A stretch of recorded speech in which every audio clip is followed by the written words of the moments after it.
Okay. It's a crazy world. And so since it's We are crazy, live. here we go. This is True OF Entertainment. Well, here we go. It's the man that promises you nothing and delivers. It's the veritable man motor mouth. It's Road Woods who feels the need to call himself Robb Vega. It somehow makes him feel important. Anyway, do have a listen and try not to throw up. Hey, we are back and live and all that fun stuff. It's exciting. Here we is. Doo-doo-doom, doo-doom, doo-doo-doo-doom. I love that tune. It's great. You really? That's a David thing. No, I hate it. No, I'm kidding. Of course I do. It's fun. It's fun. No, that's a David tune. David's the one who came up with that for us. I'm not sure where Try not to throw up. Yes, I love it. I know. It's great. That's also a good one too. I like the whatchamacallit. Thank you. I like that myself. Thank you very much. I like your voiceovers. So you're a big star. So it's well, I don't know. People don't realize that you're a big star. And now you're in a new studio. Look at your background there. That's amazing. Look at you. I know, it's great, right? You're the man. You're tickling the ivory, as they say. You're tickling the ivory. Something, that's ivories. You got to watch that. I think that could be illegal in some countries. So there you go.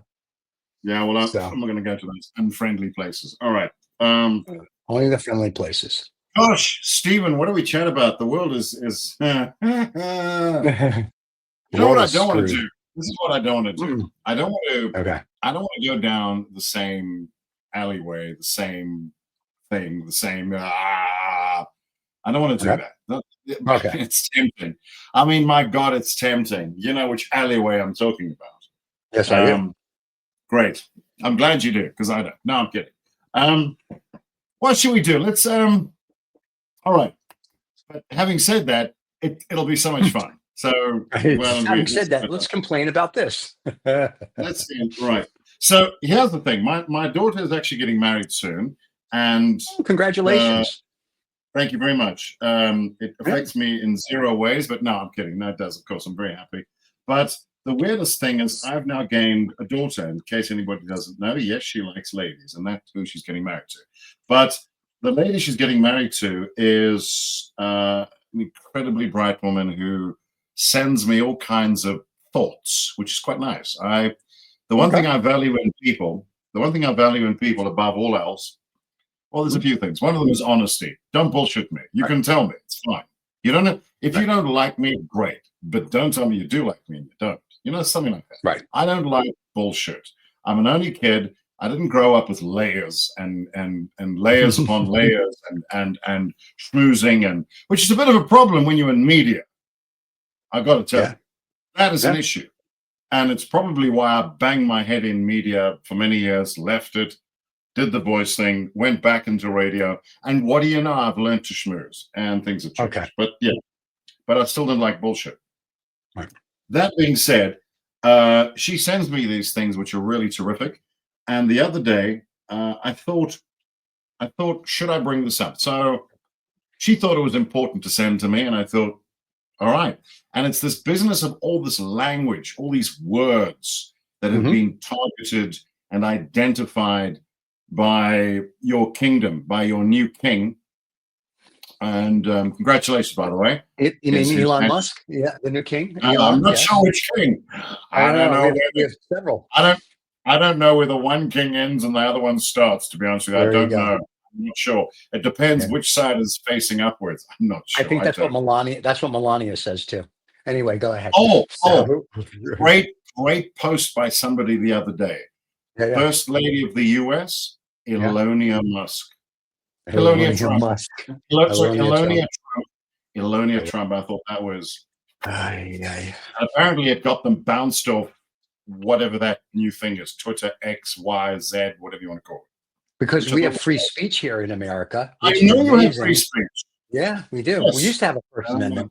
Now we have no First Amendment because Elon thinks he controls it all, and the media, as well as senators and congressmen, are fighting back. And I don't think Elon knows what to do. In fact, there's an article the other day, since you brought Mr. Putz up, in the FT that, a few years ago, his X or Twitter, whatever the fuck it's called, was worth $1 billion. Now it's got a $44 billion valuation. And I'm thinking, like, Wall Street, we're the oldest profession. Please understand that. We are the whores. Without us, there are no whores, hookers, prostitutes, whatever you want to call them. There are none. Without us, you're nothing. So it's gone from a billion to 44 billion. And the FT had this beautiful article about how evaluations are all bullshit. And I just started to laugh. So because he's the emperor's right-hand man, they've got to appease him, because God forbid they don't, because, when we become a dictatorship, then they off with their heads. So I just thought that was amazing that this bullshit little nothing is worth something only because Wall Street's scared of them. And they just sold a whole bunch of bonds. I mean, like, they're doing everything to stay in his good graces. Meanwhile, I think 13 countries have canceled Starlink. Like, they're like, yeah, fuck you. We don't like you. So I love it. We are in a dictatorship. There's another article that came out in The Economist. Yesterday, that compares Trump and Elon to Mao and his wife. And the comparisons are strikingly similar. To who and his wife? To who? Mao. Remember Chairman Mao back in the day? Revolution? Chinese fellow. Yes. Nice Chinese fellow wore that very nice Mandarin jacket, the same one all the time.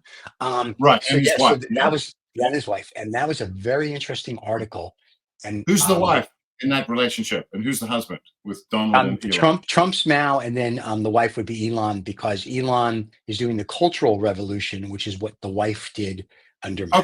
Okay. Just want to make sure I know. No, I got that. Who's on top? Who's on bottom? I got it. But it was a very interesting article about that. I thought that was like, that's interesting. So nobody that I speak to outside the United States, and even here, when we do business outside the United States and I talk to people, they literally just go, what the heck? And they like, nobody. And the New York Times this morning just came out with their head economist saying, we're hinting for a recession. There was a senator yesterday that had a hearing with one of Trump's people that said, is Trump a Russian asset? And named 6 things that make him look like a Russian asset. And the guy kept going, no. And he goes, really? What about this? And the guy had nothing to say. The Trump nominee had nothing to say after that. He's like, your guy's a Russian asset. This senator is calling Trump out, saying he's a Russian asset. I loved it. It was like, mwah.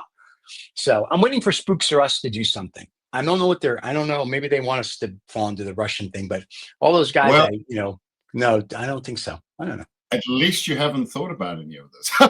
Well, I can tell you, I really haven't. This just came off because you just said what you just said. It just set me off. So there you go. You mentioned the Starlink thing, which is interesting because it's so weird, because I sympathize and I can see both sides of the argument. So obviously we've had the whole thing where Trump and Elon have spoken about all the farms being expropriated in South Africa. Because they're up on knowledge. Yeah. Now the weird thing is, let me just be clear about something. Let me just say this quickly. Expropriation is done throughout the world. It's not unique to South Africa. They are trying to do they mentioned the expropriation without compensation, which obviously I certainly wouldn't agree with. Just personally, I think that's nonsense. That's theft. But the last time they expropriated anything in this country was more than 10 years ago.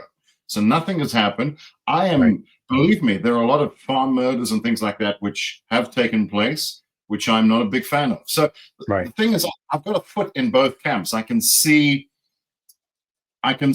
how this would be important for some people, but I can also see how it's being abused and weaponized, which is not fair to the people who are actually experiencing it. So in other words, if I'm genuinely concerned about you, Steven, I'm going to find out. I'm going to sit down with you, and we're gonna get someone to do the minutes of the meeting, and we're going to find out exactly what your problems are. I'm going to get the full picture, the full background information, and I'm going to do it because I care about you, not because I'm going to use the bullshit you're going through to advance my causes. And that's the problem with it.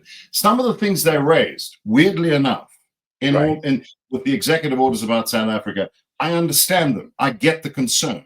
We have probably one of the most corrupt governments on the planet. It's bad.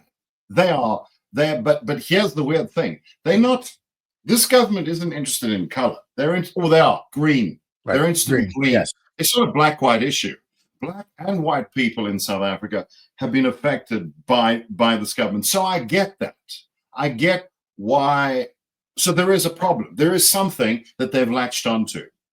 Fine. Then go the whole hog and find out the full picture. Instead, they've zeroed on one tiny little thing, which clearly their media people said, this is going to be good for you. This is going to stoke the flames. This is going to rock. This is going to rattle cages. It's going to rock the boat. This is going to be good for you. True. And it works well on Instagram and YouTube and media and blah, blah, blah. But it does nothing. And I know it does nothing because some of the people that they claim are being discriminated against, Afrikaans people, I happen to be friendly with them, and they're going, what are you talking about? What are you talking about? There are other issues we have. This isn't one of them. This literally isn't one of them. There are laws that are definitely racist and racial, and those are not good. But this is not the issue. There's a larger problem. We've spoken about this, Steve, where the country is using race as a tool of distraction. There's no question. They were genuinely interested in empowering people. By the way, empowering is not enriching. It's not the same thing. And this is the problem. We had a very politically expedient policy, which I get, which you know about. It's called Black Economic Empowerment. And on the surface, you go, yeah, previously disadvantaged people before 1994, right? Let's get back in there. Let's do reparations. Let's fix. Sure, absolutely. Let's roll up our sleeves and let's all be part of it. Oh, I'm not allowed to be a part of it because I'm not the right color. And so it goes. So you've had this exclusionary thing going on, this discriminatory, this thing which divides people unnecessarily. I always said, I've got friends of whatever persuasion, and I said to them, you know, the funny thing is, the white people that you should be angry with, the white racist South African people, they're either dead or they're living in Australia, the US, or the UK. The ones that stay, the ones that are here, you should be working with them. And you know, funnily enough, Stephen, all my friends agree with me. It's the government. It's the government that's dividing people. It's not the people.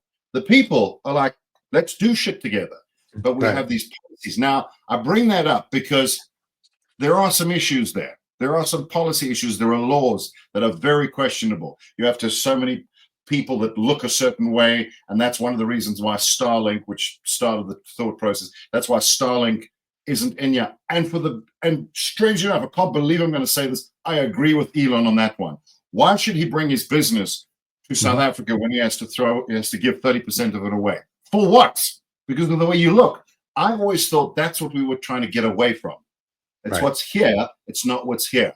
Now, and if you really want to help people, then stop stealing from the national treasury coffers. Don't do that. And we've got a government that's done that. I'm not going to get into it. There's tons of podcasts about it. There's people that are more articulate on the issue than I am. But there are reams and reams of facts that you can access. I don't want to talk about that, but there is an issue. So the weird thing is the Trump people have used that, and may I say very successfully. It started a debate. It stirred things up.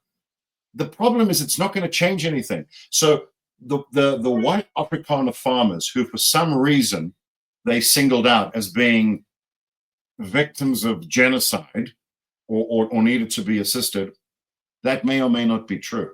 But here's what's interesting.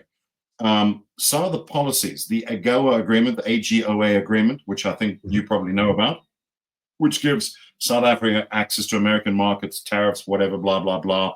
It's a beneficial thing. It's a beneficial thing. It helps farmers in South Africa access American markets. So that's something that actually helps those farmers that they want to help. Yet he is putting out orders, and there is a suggestion that agreement's going to be removed, and it's going to put those so-called white farmers in all kinds of quandary. It's going to be a quandary for them because what do they do with all the stuff they make and produce? And to be honest with you, the farmers feed this country, and they should be respected. They should be looked after. But if you're going to try and help people, you say, I want to help those guys, and then you hit them with a law or a policy or an executive order that's actually going to destroy their businesses. What are you on about? What are you doing? It means you don't know what you're talking about. You may have heard something, and it may or may not be true, but before you start putting things in that could potentially hurt a lot of people, get all your facts. That's all I'm going to say. If the facts show that your order is correct, not a problem. But I can tell you that it is not. But there are other things. There are other things that, God, I can't believe I'm saying this, Trump and his people could do to help South Africa. That's true. There are definitely things that could be done. I agree. 52nd state. Oh, sorry. What's that? 52nd state. Well, yeah, sure. Well, hang on now. Well, we're going to be there before Canada is. Let's just be clear about that. I don't know. But what I'm saying is that's fine. You know, if you want to help someone, you've got to be involved completely. Don't just stand by and comment on things that look weird and stupid. You go, oh, what's that guy doing? Yeah, but you don't know the background. This is why I'm always loath to comment on anything in the Middle East. I mean, it's so easy to take one side and inflame the situation, and you can stir shit up quickly. That's why the Middle East is gold for media. It's brilliant because you can just take one side and boom, there you go. Clickbait for months. It's brilliant, but you haven't understood anything. You haven't done any homework. You don't know what's going on. You don't know the facts. You're not involved. You think you do because you've gotten some, I don't know, some jacket cover summary, or you heard someone that's thought they saw something and that might be this, and away you go. And the next thing it becomes fact, and they make a YouTube video about it, and bang, it must be true. And then I'm going to take a flag and I'm going to go and protest somewhere, and I am doing shit. You're not doing shit. That's the problem with these things. If you're going to do something, do it properly or don't bother, because then you're going to make it worse. And there is a problem in the Middle East. There is a problem here. There's a problem where you are. There's a problem in. There's a problem. There's a problem. Yeah, there's Steven, all over. It's nothing's safe. Steven, nothing's clean. If you and your wife have a disagreement, and I hear about it, and I start inserting facts in there, rumor and gossip, and I say I'm going to protest for Steven, you may actually realize it's your fault, for instance. Go, what are you doing? You don't know what happened here, and what you're doing, Roll, is you're making it worse because there's some progress that's happening here. You're taking my side. I never asked you to, because you don't know what you're doing. Now, that's a sort of a metaphorical view of what I'm trying to say. Don't get involved unless you've got all the facts, know all the information, and while you are finding out what that information is, take a humble view of what you don't know. That's what I'm saying. So, but they're not. They're not. I mean, Biden apparently is here. Hunter Biden, I don't know if you know this, apparently he's in Cape Town. He's holidaying. I don't know if you know that. Hey, Hunter, how you doing? Yeah, I didn't know that. Laptop? He brought his laptop. I heard that he was in Cape Town holidaying, and of course, somebody mentioned that to Trump and his people, and he literally lost, well, I wouldn't say he lost his shit, but he wasn't happy about it. And then he had to say, well, I'm gonna pull his security detail. Oh, well, whatever. But then he had to insert this idea that, oh, there's horrible things going on in South Africa. Horrible. Like what, Donald? Mm-hmm. What is it? Be specific. I'm here now. Right. There is crime. There's plenty of crime. There is rape. There is murder. Yeah, that's been like that for 25, 30 years when the country changed. Here's the weird thing that you probably don't know, Donald. It's about 1/10 of what it was 30 years ago. In the 90s, this country was blowing up. No one said anything. It was blowing up. That's why when you drive around Joburg, you'll see electric fences on every house everywhere. We had a guy who came here, I'll even mention his name, the Top Gear guys from the UK, Jeremy Clarkson and the crew, they came to South Africa. They were doing a tour many years ago, and he drove around Joburg. I mean, this is public record. He drove around Joburg and he said, wow, the place is lovely. The weather is great. The people are fantastic. The food is cheap and it's lovely.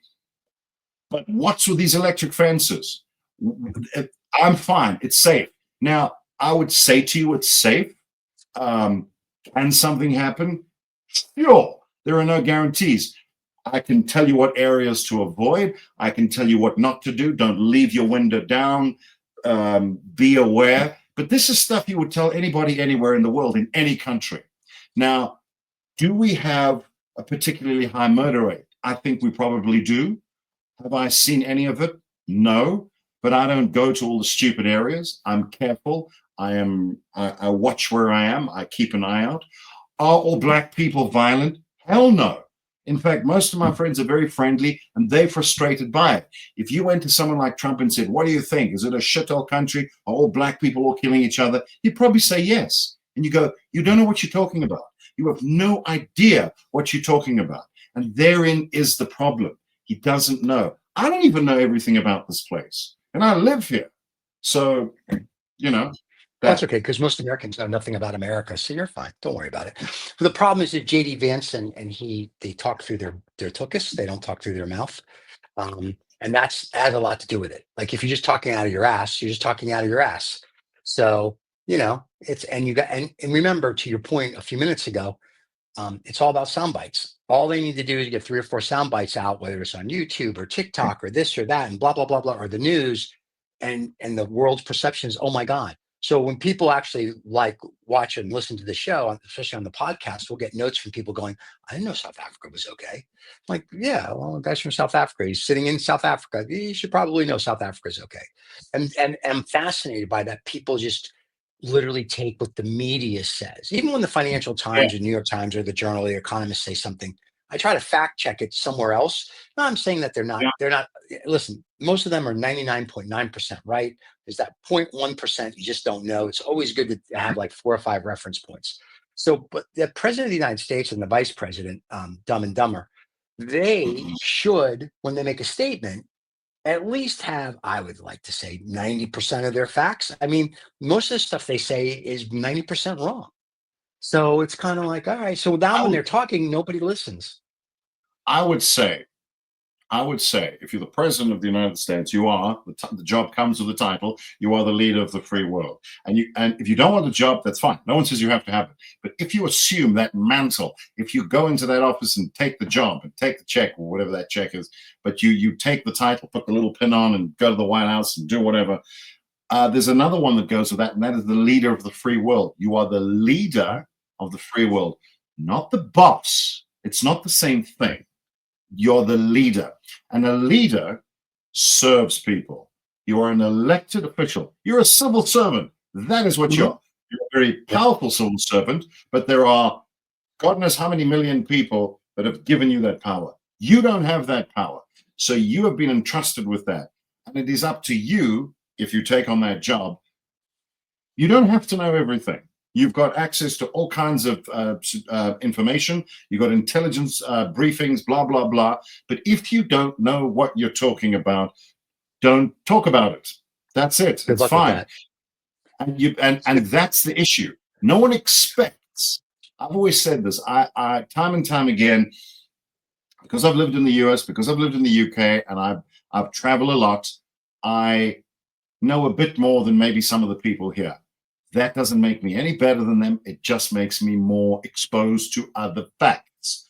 So I find myself often defending what America is about because people here don't know. They haven't been.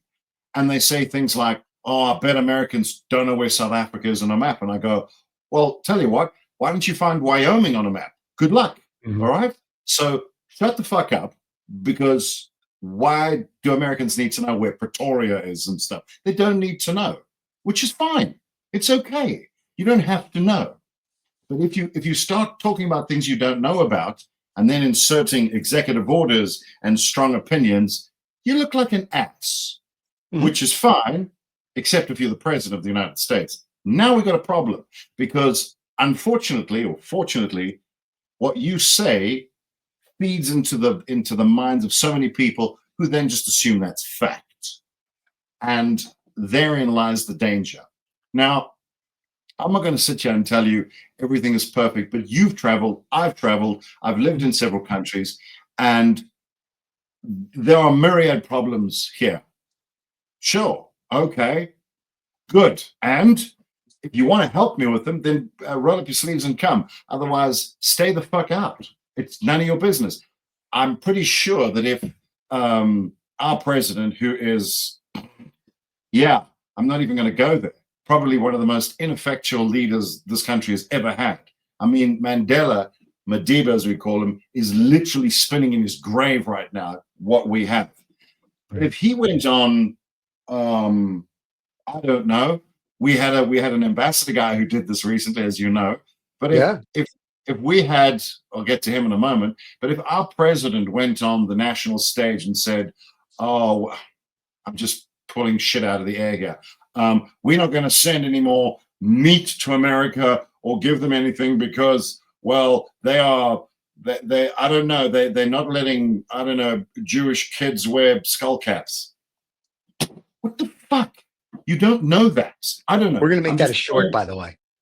Huh? What's that? We're going to make it a short and make it real that the president of America won't let Jewish kids wear beanies, or if you will, yarmulkes anymore. And that came from the South African president, and it's got to be true. Yeah. Now, can you imagine? Yeah. Can you imagine the blowback? Now, what is awesome. the difference? What is the difference when you have Trump turning around and telling anybody on the world media stage who will listen that there's horrible things going on in South Africa? You, based on what? What are you talking about? His imagination. More fact. Yes, I'm not saying there aren't problems, but can you be specific? What is the thing that is concerning you? Right. No one asked you to be involved. No one. You don't have to be involved. If you want to come and visit and have a look, that's fine. And no one is saying things are perfect. I just mentioned the farm thing. I've just mentioned some of the racist laws we have. There are problems. Yes, they are. But then do something about it properly. That's going to help the people that you want to help. Don't just stand on some stage and say, we're going to issue an executive order and we're going to cut all the aid and we're going to do this and do that and do that and not sending any more money to South Africa. Do you know who the hell you're hurting? Those very people that you're trying to help. So you don't know what you're doing. The farming thing, for example, is my thing. The guy I want to talk about is our idiotic ambassador, and he is an idiot. Ibrahim Rasool. Yeah. I sent you the article from the FT. I very seldom am I with people like Marco Rubio. I'm not necessarily going to agree with much, but they were right. The man's an idiot. Ibrahim Rasool is an idiot. You're an ambassador. You don't have to like shit about the country you're in. It is not your place to comment on what that country's doing. That isn't what the job involves. The job involves you building bridges, building relationships, and shutting the fuck up. That's what it is. If you can't handle it, then don't become an ambassador. If you go and look up what an ambassador is, you will see that your comments and your desire just to spew shit doesn't help the case. And the problem is the stuff that he said, it doesn't even matter if it's true or not. It doesn't. What it does is it inflames the situation. It prejudices the country that you're supposedly representing and doesn't help anyone. And ultimately, it makes things worse. So what have you done? You've stirred the pot and done what? What was your end game? To fuck up your own country? Job done. You fucking idiots. Sorry. You shouldn't hold back on how you feel because I know your psychologist says you need to let things go. So it's important. But here's the funny thing. I'm glad you're saying so. Good. All right. Good. I don't disagree. I don't disagree with, what he said was fine. He's an idiot. But once again, if you want to speak and you want to say something, go and say something. I mean, I understand about building bridges, but I think the problem we have today with politicians is that they all think, whether you're an ambassador or you're a president or you're the guy who goes to the president here in the United States.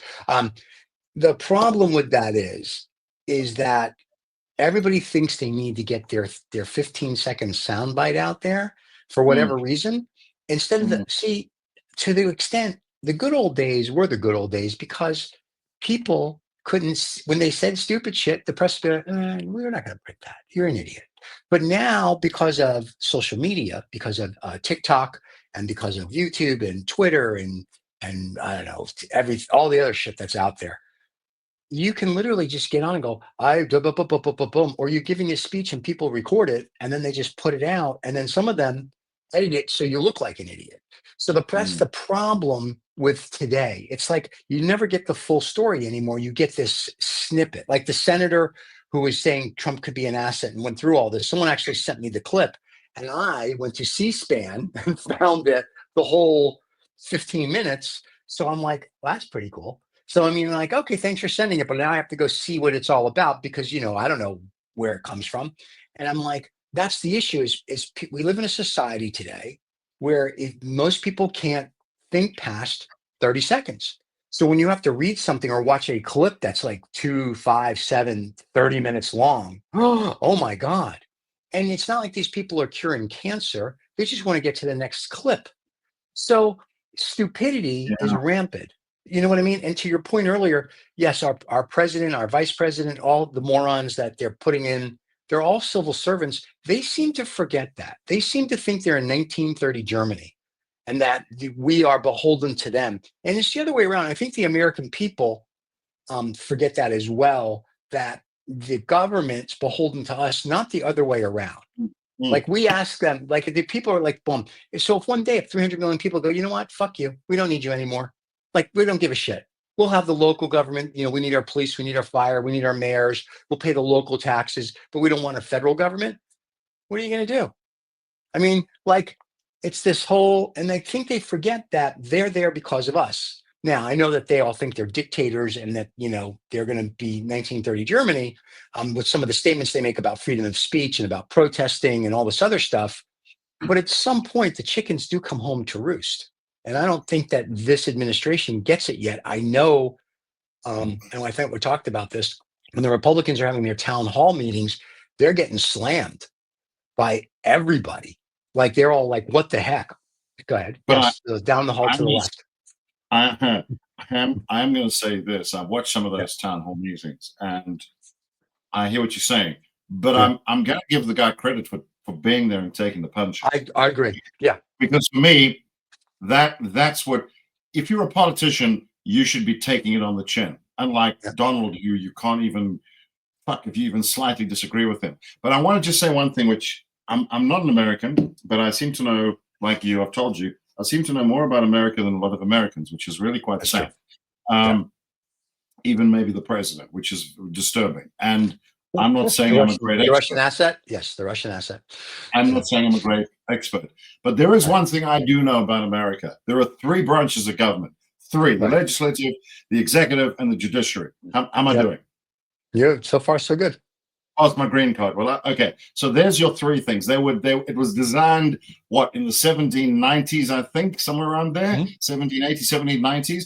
It was designed by literally children, the founding fathers. They were babies. They put that together to make sure there was no king, to make sure that one man couldn't just come in and start dominating. And I thought you had that guy, rightly or wrongly, but he was acting within the mandate that he's given as a judge. Even I know this.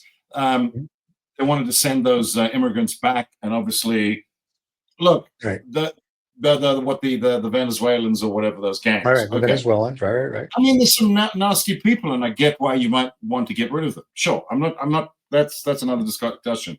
There seems to be a problem with it. Okay, fine, whatever. But the problem is, if a judge says, listen, I'm not happy with the way this has been handled, you need to bring them back and we need to do this properly. And then you have a president who turns around and says, oh, we've got to impeach him. For doing what? What has he done? He's doing his job. He's literally doing his job, the description of which is more than 230 years old. You don't have to agree with him. That's the point. That's the point. You don't want a guy in office who has just got unrestrained power. That's called what did you call it? A dictator. You don't want that. It's got the word dick in there for a reason.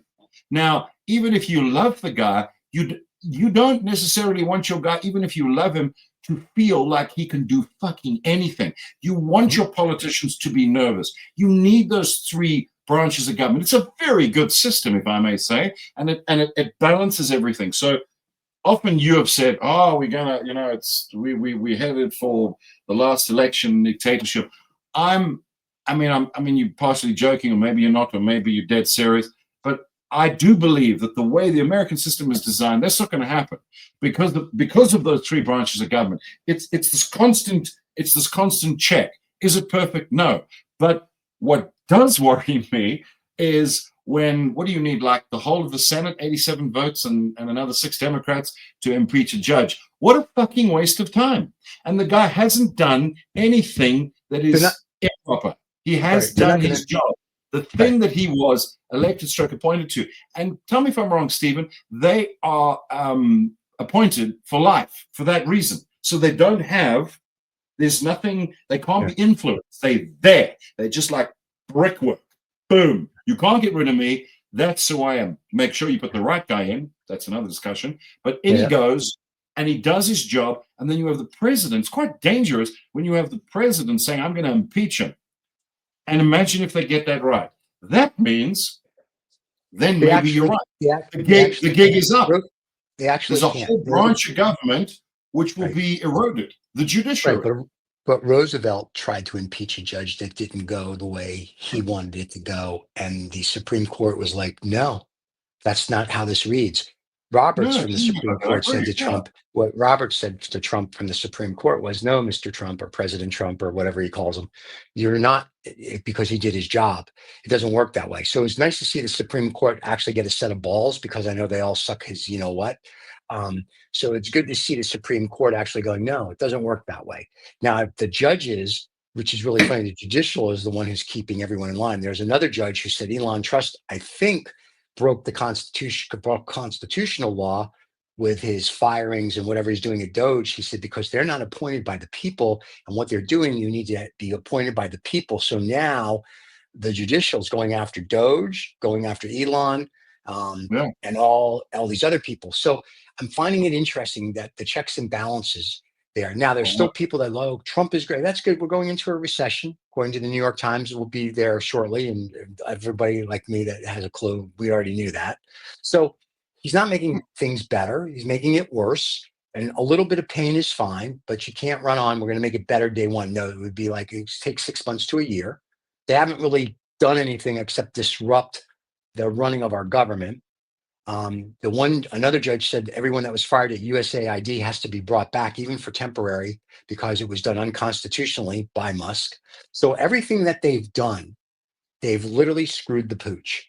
And this goes back to what I've said on this show, Lost Dollar, and some of the others.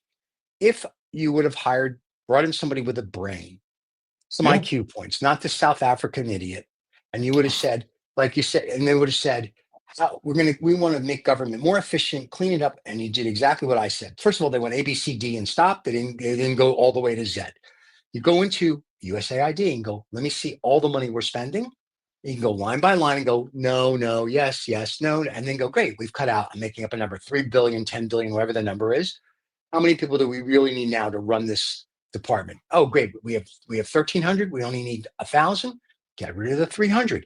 Well, you want to go to Social Security next? Let's go to Social Security. And if you did it properly, like you would do it at a real company, not his make-believe Twitter bullshit where he's like, look how great I am. I cut the workforce by 80%. Yeah, good for you. Nobody gives a shit. If you would do it properly, and over the 6 to 18 month period, you would report back to the American people with real facts, not make-believe facts on your site. People would be like, they did a great job. They did this, they did that, but they didn't. They did it to make Russia happy. I'm going to go with the Russian asset thing because I think that senator was great.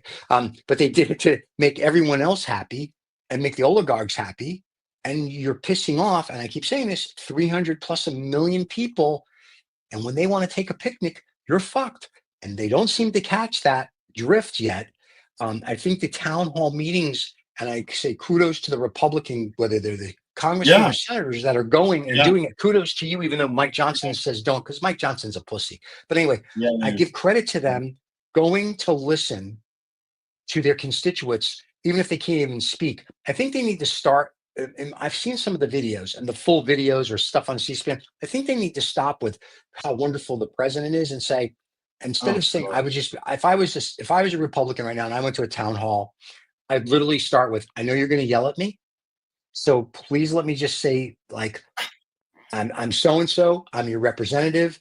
What are the issues? And before you start yelling, can you just all take your time, come up to the microphone? We're here for the next 5 hours or whatever it is, and individually tell me what the issues are. Don't yell, and let us see what I can or cannot do. And then if somebody says you just suck, then I'd even say, listen, if you're going to tell me that I suck the president's cock, that's great. And I'm not going to do anything. That's wonderful, but still tell me what the issues are. Let me see what the issues are. And a lot of the problems is they're fucking with the Social Security. So, a lot of these people have older people, and they're the ones, those in the veterans are the ones at these meetings that are literally shouting them down. And what the Republicans don't get is that this isn't 1930s Germany. This is still the United States. And these people that are annoyed with them and that want to tar and feather them come from an era where the government protected you and loved you. And it's not the era where 20-year-olds think it'd be cool to live under a dictatorship era. So these senators and congressmen on the Republican side need to actually shut the fuck up, listen to their constituents, and they may have to go back and go, we have a problem. Because the midterm elections, unless there's martial law, I think you're going to see Democrats control everything except the presidency. Okay, a couple of things I want to say to that. First of all, just a side note, what is with that White House press secretary? Is she actually real? Yeah, she's real. She's just an idiot. I read an article. Somebody went to university with her. Oh, and she said she's just an idiot. She's like that I don't know, class captain or whatever the fuck it is that just brings the teacher apples and tells everybody how great it is and just stomps around. And I will be, what the fuck is with her? And she's so. I've watched some of the briefings and I go, this is the media. They're supposed to ask. That's what they do. Journalists ask questions, and they are very often questions that may or may not tie in with how big the president's cock is. I mean, seriously. And if you don't like it, do you have to behave like a 5-year-old child when they're trying to make a point all the time? There's no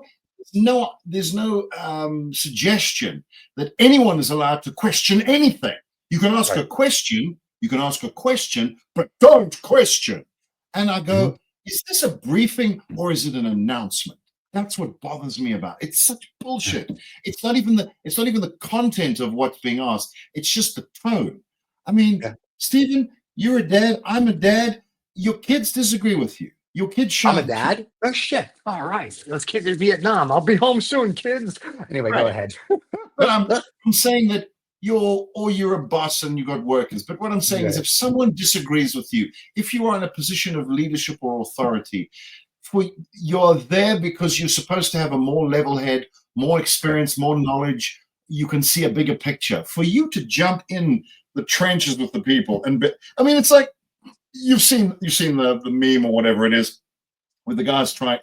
I think it's a woman, man, doesn't matter. Upset with their kid, hassling them in the store, moaning, crying, and they join them on the ground. And the kid doesn't know what to do, and that's funny. But that's exactly what she's doing. She's saying, "What's that question?" Because I'm a journalist. I'm trying to find out what's going on. I don't know. You're supposed to brief me. It's a White House briefing. I'm not going to say, oh, what's her name? Carolyn or whatever the fucking name is. I have no idea. The blonde chick. Can I just say, and she would love this, can I just say that I think the president is looking so good today? Wouldn't you agree? Yes, you're absolutely right. Jesus, what? Fuck, that's what it is.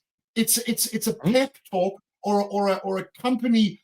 It's like a motivational talk, like, isn't the president great? No, that's not what it is. Not at all. Even if I agreed with him, I'd want to check things with him. I want to check things. Does he know this? Does he know that? What did he say? It's extraordinary to me. I just watch this and go, grow up, woman, or get someone that's older than 5 mentally. These are trained journalists, apparently. That was the one thing I want to say. The second thing is, I want to get into this the Canada thing in a minute. This is as you were describing the people trying to fix the government, and this applies to any country, by the way, and they're messing it up. And you said that the judge is saying, no, that's wrong, that's constitutional, blah, blah, blah. What you have I love my metaphor. So this is what you have. It's, imagine you're a guy who's learned some mechanical stuff on YouTube, or you learned how to fix an engine on TikTok, right? Because you saw a guy changing a spark plug. Now you are a mechanical engineer, right? That's what you are. You are now, in your mind, you have watched a TikTok clip of a guy changing a spark plug, and you now, mate, you are now a mechanical engineer, and you are going to fuck with this car from head to toe. You're going to pull shit out and replace things. What about a headlight? I want the headlights to be brighter. Should we just put an iPad in the, you just shove a thing in the car, like they've got those lovely electronic displays or touch, let's just put an iPad in there. What do you mean it has to be wired into the electronics of the car? What electronics? Oh, it doesn't matter. No one will notice. I'll just shove it in there. Put some tape in there, some duct tape. We'll duct tape that in there. All right. Let's change the seats. Do I know anything about upholstery? No, but I'm going to do it anyway because I know about cars. And so we go. So we start changing things. That's what they've done. So eventually, if you allow their work to stay, this car is going to stop. It's going to crash and burn. And that's what's going on. So you've got your judges who are mechanical engineers going, you can't just take that out because that's how the car goes. It's going to stop. It's going to blow up if you take out, I don't know, you don't think it needs spark plugs. It does, actually. The fan in the front that cools the engine, oh my God, yes, it does use power. And if you take it out, the car will blow up. Yes, but it's using power. So let's take it out. This, I feel, is a metaphor what's going on. Now, that being said, if you want to improve the car, then you get a mechanical engineer who goes, all right, let's look at the car in its entirety and let's go through it with a fine-tooth comb. Right, the seats are a couple of inches too high. Let's bring them down a bit. Okay, is that going to affect the rest of the car? No. All right, fine. Can we take some of the panels out? Yeah, and we can put another material in there. Okay, so that's not going to affect the way the car works. It actually might streamline it a bit. And we careful. We go through. It takes a long time. It's not as flashy, but eventually after 6 months to a year, you've got this beautiful, somehow that car is just a different beast. It's still the same car, but it's using a little less gasoline, petrol, power, whatever you want, and it's going a little faster. It's a little lower. It's a little more sporty. You haven't done anything major, but this car is a different beast because you know what you're doing. You can't just change the lights because the lights, you might affect where they shine and blind people. So you've got to know if you change a bulb in the car, it's got to be angled down so it doesn't blind. Little things like that. So that ultimately the car that you end up with is in fact a better car. Otherwise, this car is going to just piss everybody off. It's going to break down, and it's the whole thing is going to fall apart. And what you're going to do is the things that you need, you're going to remove them, and you won't be able to bring them back because you will have broken the car. You will have broken the car. So you can't fire the people that work in the nuclear power stations. What is wrong with you? Anybody with common sense knows that, oh shit, we need them, because they haven't thought about it. From a media point of view, it looks good if you just cut him. Yeah. And if I am an uneducated voter, I go, shit, look at him. He's cutting stuff and he's great. Yes! You know? But what do I know? I'm just this dumb voter who voted for this wanker that comes from here, who's living there now. Good luck with him. And Thank you. You're welcome. And he is, not only is he hoodwinking you, he's hoodwinking himself. And I said on a show recently, I said, you know what? All this trouble that we've got, and when I say we, I don't mean me, because I consider myself, I mean, I've got different citizenships, but when I say we, I mean South Africa. And I said, as a country, we've got this issue now with America, which, you know, it's not surprising. We've aligned with some interesting people, which is troubling. America's a big trading partner. Why would we be pissing them off? All right. So we've done that, and we've annoyed people. So this is what we should do. All right. There's a new guy. There's a new sheriff in town. Now, instead of insulting him, and as tempting as that might be, don't call him orange. Don't call him it. Don't do that. If you're smart, if you're a diplomat, if you're an ambassador, what do you want for your country? What do you want for the people that elected you? You want better. You don't have to agree with the person you're talking to. Not at all, right? You say, right, Don, you're the man. You go over there. I'm just saying, this is how politics works. And you say, listen, oh, can you have Elon in? Because, hey, he's from our part of the world. Great. We'll bring you some nice meat because damn, the meat here is good and it's cheap. We have a meeting. Or you come here, we'll feed you. We'll come and look at some lions and have a great time and feed the guy and play some golf and play the fucking game. And when he gets here with his wife, Elonia, right? Oh, yeah. When he gets here, you sit him down and you say, listen, guys, President Trump, thank you for coming. Elonia, I just want to say, on behalf of the South African people, the entire country, we love you, man. You're good. You're fine. You're done. That's it. That's all you have to say. Done. He will chop his cock up for you at that point. He will do anything for you. All he wants you to say is, you love him and you are good. That is who you have. That is the person that is wandering around and cutting up your whatever department and chopping things. That's the guy that's running things. That's the guy who has unresolved father, mother, life, bully issues. I'm just saying, yes, efficiency is good. Yes, it is. As you said, Stephen, you need someone with a brain, someone who knows what they're doing, not some wanker who just wants to fuck around with a car. You need a mechanical engineer. News alert or whatever, he isn't that person. He isn't that person. And he is fucking loving all the attention. I mean, his eyes are lighting up. I saw him with that thing where they were flogging cars, or what do you call it, hawking cars on the White House lawn. Oh yeah, on the White House lawn. Trump's the car salesman. Are you shitting me? Are you shitting me? And then I thought, actually, this is a good look for the two of them, because that's what that is. You've got two. That's their new job. I don't want to be disparaging to car salesmen, because I haven't actually done that job, but I know people who do it, and there's actually quite a skill to it. It's quite something. And I looked at these two guys and I thought, you guys are just wannabe car salesmen. You just want people to love you and look at my flashy car and look how great I am. And yes, Don, you're the greatest. Yes, Elon, you're the greatest. I'm not sure who the biggest narcissist is, but hey, there you go. You guys, whoa, big cocks. Yeah. Well, and it's I know, right? It's extraordinary. Tesla keeps losing money. Tesla keeps losing money every day. Elon lost 125 billion the other day. So there you go. You know what, Stephen, the funny thing about all of this is it's so fucking unnecessary. None of this is necessary. We want better shit for ourselves, no matter what country you're in. You just want, I don't know, you want an affordable life. You want security. You don't want people taking your jobs, whatever.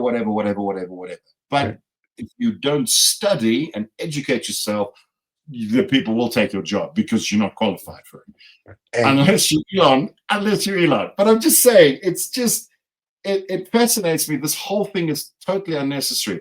But I circle right back to something I said many podcasts or whatever this is times ago.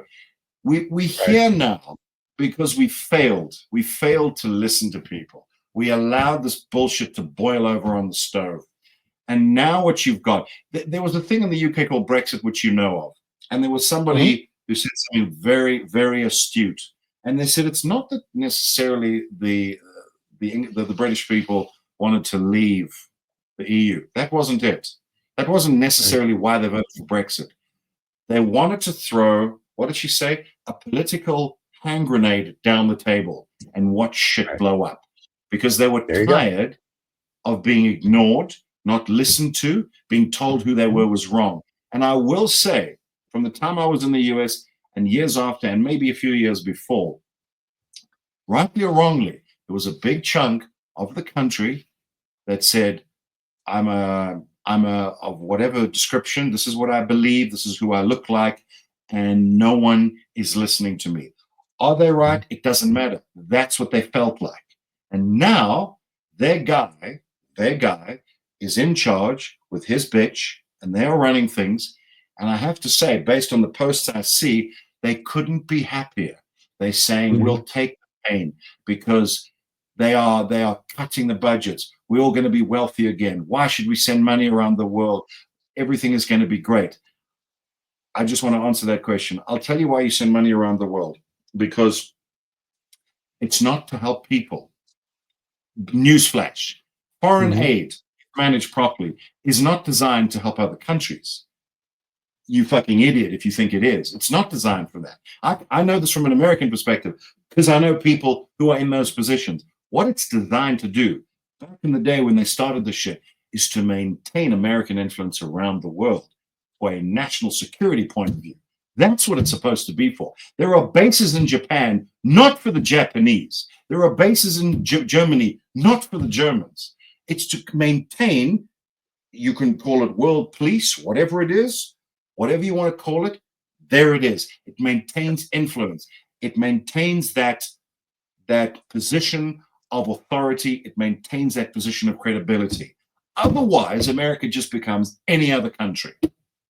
I'm just saying that's what separates America from every. The reason why it is a superpower is not because of the money. It's because of the global influence it has. Now, if you start withdrawing all these tentacles of influence, which really, if you go back in history, were designed to serve American interests, which I absolutely agree with, by the way, then those interests will not be served.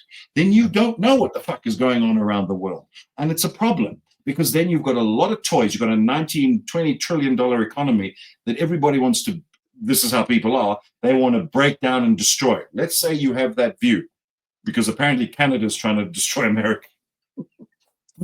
It's extraordinary. So you go, no, I'm going to go back in my room with all my nice toys. People will want them and they will come after it. That's what people do. Human beings are like that. However, if you've got all those little things, those little tentacles of influence, which you can call foreign aid, whatever the fuck you want to call it, then you still don't have a problem, but you are seen as a world strength.